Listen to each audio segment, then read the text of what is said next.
Olá pessoal, vamos fazer uma exposição rápida de conteúdos sobre a Europa. Nesse mapa, quando a gente observa o continente europeu em relação ao continente asiático, a Europa parece uma península do continente asiático, como se fosse uma continuação. Tá? Isso do ponto de vista físico, geológico. Na verdade, essa placa de Europa e Ásia nós chamamos Eurásia. Porém, do ponto de vista histórico-social, tá, e devido à sua grande importância cultural, econômica, a Europa é classificada como um continente, mesmo pertencendo a essa mesma placa continental do que o continente asiático. Ok? Olha só, nós temos aqui importantes características, tá? O alfabeto latino, religiões judaico-cristãs, a ideia de progresso, são concepções que surgiram no continente europeu. Ainda podemos falar da expansão marítima, da Revolução Industrial, da formação das monarquias nacionais, entre outras influências.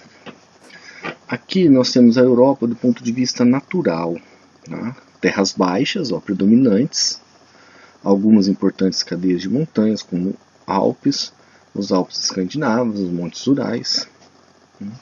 Os limites do continente europeu, quando nós verificamos ao norte, encontramos o Oceano Glacial Ártico, ao sul, o Mar Mediterrâneo, a oeste do continente europeu, o Oceano Atlântico, e a leste, o continente asiático.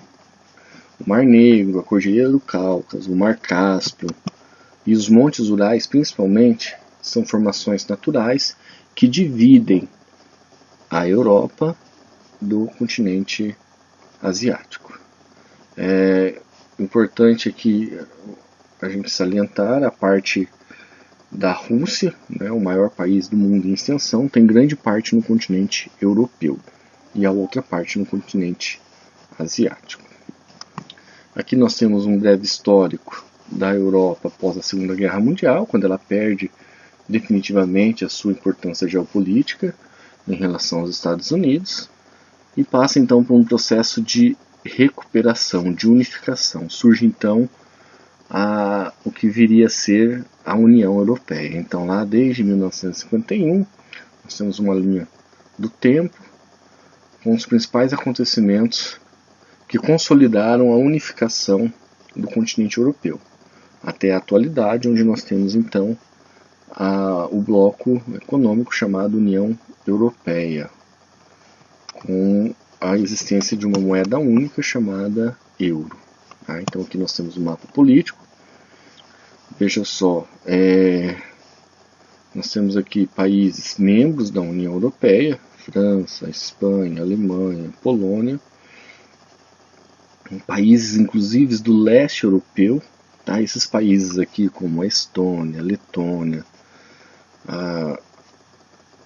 no passado eles sofriam influência da então União Soviética. Então uma das características hoje, quando estudamos o continente europeu, é você dividir a Europa Ocidental de países industrializados, altamente industrializados, e a Europa Oriental, que no passado teve grande influência da então União Soviética. Ok? Aqui, continuando ainda sobre a União Europeia, nós temos os países que adotam o euro, tá? Países da Europa Ocidental principalmente, a Alemanha, a França, a Espanha, Grécia, Itália, países que têm o euro como moeda comum. Ok? Aqui nós temos a influência militar, né? A OTAN, que é liderada pelos Estados Unidos, importante na Guerra Fria, enquanto aliança militar. Aqui algumas das exigências para a entrada na União Europeia. Continuando, um termo agora muito importante, existente hoje no continente europeu, tá? Vou voltar aqui, preconceito em relação aos imigrantes. Já eu vou encontrar a definição desse preconceito, tá? Então nós temos um grande desenvolvimento econômico na Europa Ocidental, tá?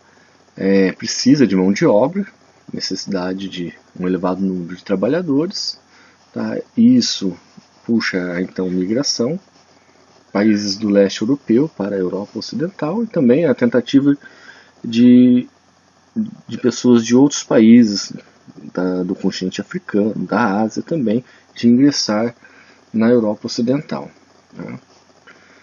Nós temos aqui a questão do desemprego estrutural também, né? Essa mão de obra também já não é mais tão farta, ok? Então a gente percebe o desemprego, né?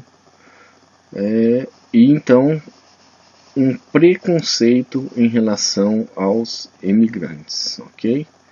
Então o que viria a ser isso, esse preconceito? Temos um nome para isso. A aversão ao imigrante, principalmente nos países da Europa Ocidental, vamos definir como xenofobia, né? O que vem a ser isso? A aversão ao imigrante.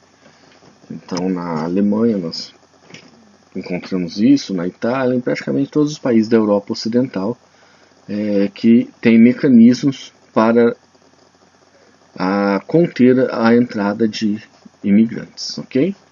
Estados Unidos também passa por esse processo, é bem conhecido a questão principalmente ali em relação ao México. Na Europa não é diferente, ok? Encerramos por aqui e até a próxima aula.